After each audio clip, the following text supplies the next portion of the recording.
What is going on, guys? TKD 123 video, and today I want to talk about a news article that came out on Monday. But before that, I want to apologize for my absence here on the channel. I've been working with a lot of schoolwork, a lot of work aside from school, and PS followers and all that good stuff, so definitely do apologize for the absence. However, I will be streaming a little bit more of Assassin's Creed coming in a few days and everything, and also big ups to 250 subs. What's poppin', everybody? But back on to discussion here, we're going to talk a little bit about Battlefront. And this article, of course, comes to us from IGN, and what they're saying here is that EA has officially came out and detailed the changes they have made for the Battlefront 2 loot crate system and everything, and this has directly gotten feedback from the beta and feedback that I even gave them on video and stuff like that and on Twitter and everything, and they have kind of just took all these to account and made some changes to the way you progress in Star Wars Battlefront 2. And really one of the biggest things that they were really hit on with this game and this beta was that it was essentially seeming to be pay to win, right? How you can just buy these star cards and everything and buy these loot crates, and you can earn these, you know, just salvage points and be able to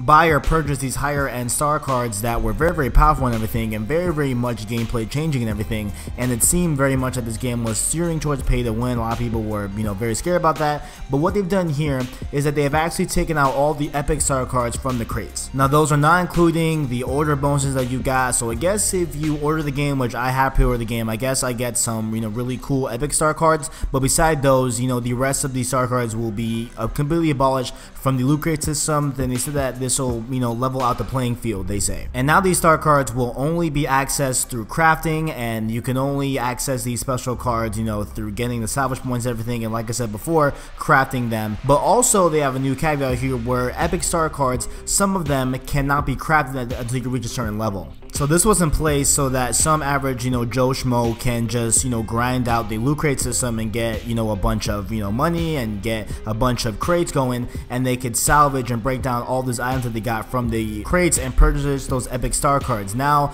there is a certain level cap you have to get to be able to craft those star cards. They also went on to detail some of the things of weapons, and they say weapons are locked behind specific milestones. While a select few will be found in crates, the rest can only be attained by playing the game. Want to unlock a new weapon on your heavy class? Play as a heavy class and you'll gain access to those classes' new weapons. And I love this change here because it's very much reminiscent of the original Battlefront from 2015, where you would, you know, have to do these specific tasks in order to get these weapons, right? And this was mainly in the form of DLC, right? So when the DLC packs came out, they were included with a bunch of weapons, but you didn't just get those weapons off the bat. You had to do a specific Jabba the Hutt bounty hunter thing, right? And so you would have to do those 3 things or do those 4 tasks, and you will be able to access that gun for your character. So I feel like this is definitely a very healthy change. I like it a lot. I love the system of you know, definitely much having these goals you have to attain to be able to earn your way to get the DLC weapons over there. I love that system. I think that it works great and everything. And overall, I also do like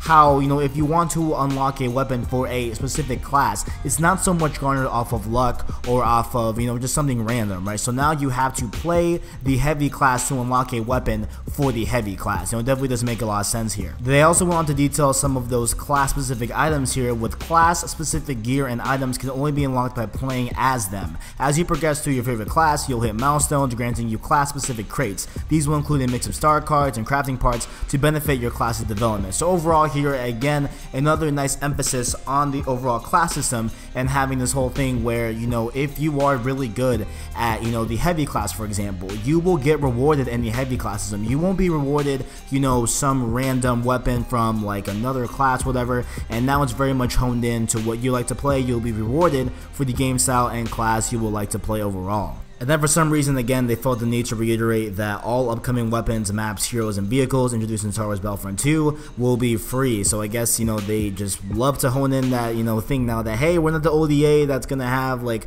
you know, a season pass and 4 DLC, you know, packs, whatever. Which to me, honestly, I didn't really have an issue with. The only issue I had with that, and what I feel that this is the correct way to do this, is because if we, you know, go back in time to when we had season passes and everything and the 4 DLC packs, the, you know, base of players that were playing Battlefront would continually be divided onto people that, you know, bought, you know, the first DLC pack, then the second, then the third, and the fourth. Me being the one with the fourth, I had a very small amount of people to play with, and it was kind of hard for me to find some lobbies going into, you know, a year after this game and everything, because not, you know, that many people get all 4 DLC packs. Maybe, you know, a lot of people get, you know, the first DLC pack or the second one, but it's kind of a bit rare, and the numbers do kind of dwindle down for those that support the game throughout the entire season and got all 4 DLC DLC packs. So that's kind of like I like there, where, you know, no longer are we going to be, you know, kind of divided in that way based off the content that we bought for the game. And overall, this is a great sign that EA is listening to the community, listening to what we are saying here involving this game. And I really do, you know, just kind of appreciate how they didn't just take the beta as a mere, you know, server stress test or whatever. They really did take the concerns that the community and the player base had with the game and took it to heart and made some changes here that are pretty good. Like, they are sounding really good here. Obviously,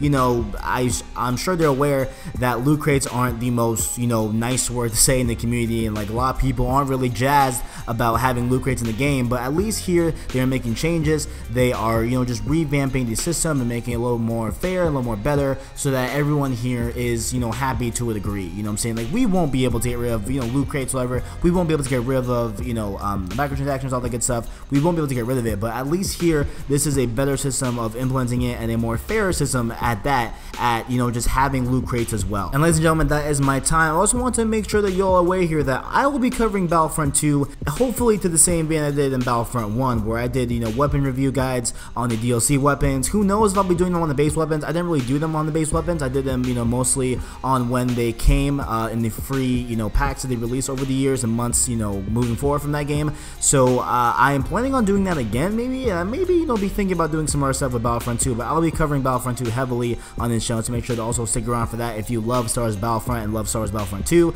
And also, if you want to play with the boy, make sure to add me on PSN. It is in the description of all of my Twitter, Instagram, all the good stuff we're filming on there. And also, don't leave if you enjoyed the content. If you enjoyed this video, make sure to leave a like, subscribe, or share down below. I appreciate all the feedback. Give me. Thanks for watching, and as always, I got you.